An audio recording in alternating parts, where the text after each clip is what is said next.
27वां सर्ग। त्रिशिरा का वध। खर को भगवान श्री राम के साथे सेनापति राक्षसराज तुरंत उसके पास आ पहुंचा और इस प्रकार बोला, राक्षस राज, मुझ पराक्रमी वीर को इस युद्ध में लगाइए और स्वयं इस साहसपूर्ण कार्य से अलग रहिए। देखिए, मैं अभी महाबाहु श्री राम को युद्ध में मार गिराता हूँ। आपके सामने मैं सच्ची प्रतिज्ञा करता हूँ और अपने हथियार छूकर शपथ खाता हूँ कि जो समस्त राक्षसों के लिए वध के योग्य है, उन राम का मैं अवश्य वध करूंगा। इस युद्ध में या तो मैं इनकी मृत्यु बनूंगा या ये ही सम्रांगण में मेरी मृत्यु का कारण होंगे। आप इस समय अपने युद्ध विषय उत्साह को रोककर एक मुहूर्त के लिए जय पराजय का निर्णय करने वाले साक्षी बन जाइए। यदि मेरे द्वारा राम मारे गए तो आप प्रसन्नता पूर्वक जनस्थान को लौट जाइए, अथवा यदि राम ने ही मुझे मार दिया तो आप युद्ध के लिए इन पर धावा बोल दीजिएगा। भगवान के हाथ से मृत्यु का लोभ होने के कारण जब त्रिशिरा ने इस प्रकार खर को राजी किया तब उसने आज्ञा दे दी, अच्छा जाओ युद्ध करो। आज्ञा पाकर वह श्री रामचंद्र जी की ओर चला। घोड़े जुते हुए एक तेजस्वी रथ के द्वारा त्रिशिरा ने रणभूमि में श्री राम पर आक्रमण किया। उस समय वह 3 शिखरों वाले पर्वत के समान जान पड़ता। उसने आते ही बड़े भारी मेघ की भांति बाण रूपी धाराओं की वर्षा प्रारंभ कर दी और वह जल से भीगी हुई नगाड़े की तरह विकट गर्जना करने लगा। त्रिशिरा नामक राक्षस को आते देख श्री रघुनाथ जी ने धनुष के द्वारा पहने बाण छोड़ते हुए उसे अपने प्रतिद्वंदी के रूप में ग्रहण किया अथवा उसे आगे बढ़ने से रोक दिया।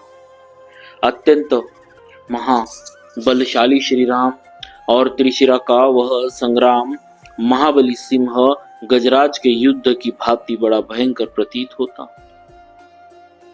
उस समय त्रिशिरा ने 3 बाणों से श्री रामचंद्र जी के ललाट को बींध डाला। श्री राम उसकी यह उद्दंडता सहन न कर सके। वे कुपित हो रोषावेश में भरकर इस प्रकार बोले, अहो, पराक्रम प्रकट करने में शूरवीर राक्षस का ऐसा ही बल है जो तुमने फूलों जैसे बाणों द्वारा मेरे ललाट पर प्रहार किया है। अच्छा, अब धनुष की डोरी से छूटे हुए मेरे बाणों को भी ग्रहण करो। ऐसा कहकर रोष में भरे हुए श्री राम ने त्रिशिरा की छाती में क्रोध पूर्वक 14 बाण मारे, जो विषधर सर्पों के समान भयंकर थे। तदनंतर तेजस्वी रघुनाथ जी ने झुकी गांठ वाले 4 बाणों से उसके चारों घोड़ों को मार गिराया। फिर 8 सहायकों द्वारा उसके सारथी को भी रथ की बैठक में ही सुला दिया। इसके बाद श्री राम ने एक बाण से उसकी ध्वजा भी काट डाली।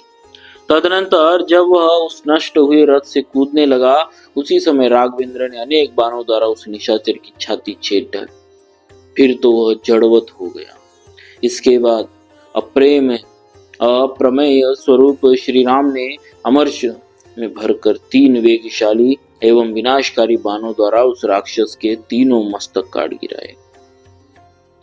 सम्रांगण में खड़ा हुआ वह निशाचर श्री रामचंद्र जी के बाणों से पीड़ित हो अपने धड़ से भाप सहित रुधिर उगलता हुआ पहले गिरे हुए मस्तकों के साथ ही धराशायी।